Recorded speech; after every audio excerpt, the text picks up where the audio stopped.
Welcome to జోష్కాస్ట్రీ studios. అందరూ ఎలా ఉన్నారండి? ధనం మూలమిదం జగత్తు అంటే ప్రపంచం అనేది డబ్బు చుట్టూ తిరుగుతూ ఉంటుంది. అవునండి, ఈ భూమి మీద చాలా మంది మనిషి పుట్టినప్పటి నుండి చనిపోయే వరకు ధనవంతుడైనా పేదవాడైనా భూమి మీద తన చివరి నిమిషం వరకు కూడా డబ్బు కోసమే పరుగులు తీస్తూ ఉంటాడు. కానీ చాలా మంది అంటూ ఉంటారు ఏమనంటే, ఈ భూమి మీద మనిషి వచ్చేటప్పుడు తెచ్చేది లేదు, చనిపోయినప్పుడు పట్టుకెళ్ళిపోయేది లేదు, ఎందుకు అంత పరుగులాట ధనం గురించి అని అంటూ ఉంటారు. నిజమేనండి, ఆ డబ్బు కానీ మనిషికి లేకపోయిందంటే కన్న తల్లి విలువ ఇవ్వదు, కట్టుకున్న భార్య విలువ ఇవ్వదు, కన్న పిల్లలు కూడా ఆ తండ్రికి విలువ ఇవ్వరు. డబ్బు అనేది ఎప్పుడూ మనిషి చుట్టూ తిరుగుతూ ఉంటుంది, మనిషిని కూడా తన చుట్టూ తిప్పుకుంటూ ఉంటుంది. ఫర్ ఎగ్జాంపుల్, ఒక తల్లి ఉంది, ఆ తల్లికి 2 పిల్లలు. అందులో మొదటివాడు బాగా సెటిల్ అయ్యి మంచి ధనవంతుడిగా ఉన్నాడు, రెండోవాడు కటిక పేదరికంలో ఉన్నాడు. ఆ కన్న తల్లి కూడా చివరికి ఆ మొదటివాడి తల్లిగా చెప్పుకోవడానికి ఇష్టపడుతుంది, కానీ ఆ పేదవాడి తల్లిగా చెప్పుకోవడానికి ఇష్టపడదు. ఎందుకంటే సొసైటీ అలా ఉందండి.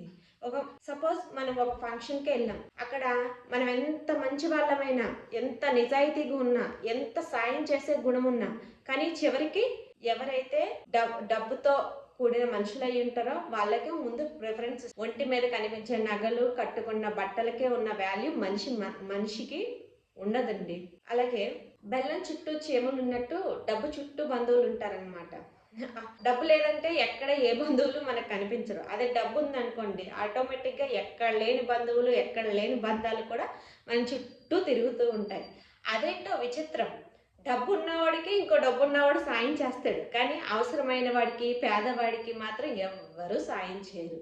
ఒకసారి సంపాదించి చూడు, నీ విలువేంటో, నీ చుట్టూ ఉండే పరిస్థితులు నిన్ను ఎలా మార్చుతాయో, నీ చుట్టూ ఉండే పరిస్థితులు, మనుషులు ఎలా మారుతారో నీకు అనుగుణంగా నీకే తెలుస్తుంది.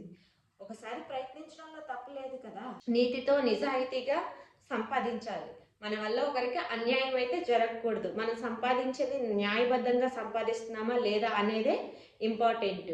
నిన్ను బంధువులు చులకనగా చూస్తున్నారు, చుట్టూ ఉండే జనాలు చులకనగా చూస్తున్నారని బాధపడుతూ కూర్చుంటే టైం వేస్ట్ అవుతుంది తప్ప నీకంటూ ఏ ప్రతిఫలము ఉండదు. అదే టైంని ఇన్వెస్ట్ చేయి, నీ పనుల మీద, నీ సంపాదన మీద ఇన్వెస్ట్ చేస్తే ఖచ్చితంగా ఏదో ఒక రోజు నీకైతే విజయం అనేది చేకూరక తప్పదు. అది వ్యాపారమైనా వ్యవసాయమైనా ఏ పని చేస్తే ఏంటండి, చులకన భావంతో మాత్రం ఉండకూడదు. నేను అంత చదువుకున్నాను, ఎంత చదువుకున్నాను, ఇలాంటి పని చేయాలి అని మాత్రం ఎప్పుడు అనుకోకూడదు. ప్రతి సంపాదన కూడా ఒక రూపాయి చూడటానికి చాలా తక్కువగా కనిపిస్తుంది, కానీ ఆ సంపాదన మొదలయ్యేది ఆ రూపాయితోనేనండి. ఆ రూపాయి చాలు రూపాయి రెట్టింపై మనం ధనవంతుడు కావడానికి. సో ప్రయత్నించడంలో తప్పు లేదు. అలాగే ఆలోచిస్తూ ఉండిపోతూ ఉంటే కాలం కరిగిపోతుంది, కానీ మన అవసరాలు తీరవు, మన చుట్టూ ఉండే పరిస్థితులు కూడా మారు. కాలంతో పాటు మనము పరిగెట్టాలి. పరిగెట్టే క్రమంలో చాలా ఆటంకాలు వస్తాయి, అవరోధాలు వస్తాయి, చుట్టూ ఉండే జనాల నుంచి అవహేళనలు వస్తాయి. ఏ వచ్చినా కూడా మనం మాత్రం వెనక్కి తిరిగి చూడకుండా ముందుకు సాగుతూ ఉండాలి. అప్పుడే ఖచ్చితంగా మనం ఒక మంచి పొజిషన్కి రాగలము. సో ధనం మూలమిదం జగత్ అన్నారు అంటే ప్రపంచం అనేది ఎప్పుడు కూడా ధనం చుట్టూ తిరుగుతుంది. ఆ ధనం ఎవరి దగ్గర ఉంటే వాళ్ళకి ఈ సంఘంలో, ఈ ప్రపంచంలో ఒక మంచి మర్యాద, గుర్తింపు అన్నీ కూడా వాటంతటవే వస్తూనే ఉంటాయి. వాళ్ళు ఎలాంటి వాళ్ళైనా అవన్నీ వాటి ముందు మర్చిపోతారనమాట జనం.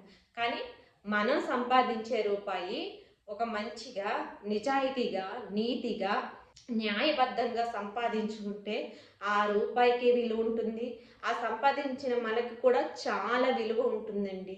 ఈ ప్రపంచాన్ని నువ్వు గుడిసెలో ఉంటావా, బంగ్లాలో ఉంటావా అని కోరుకోమంటే బంగ్లానే కోరుకుంటుంది.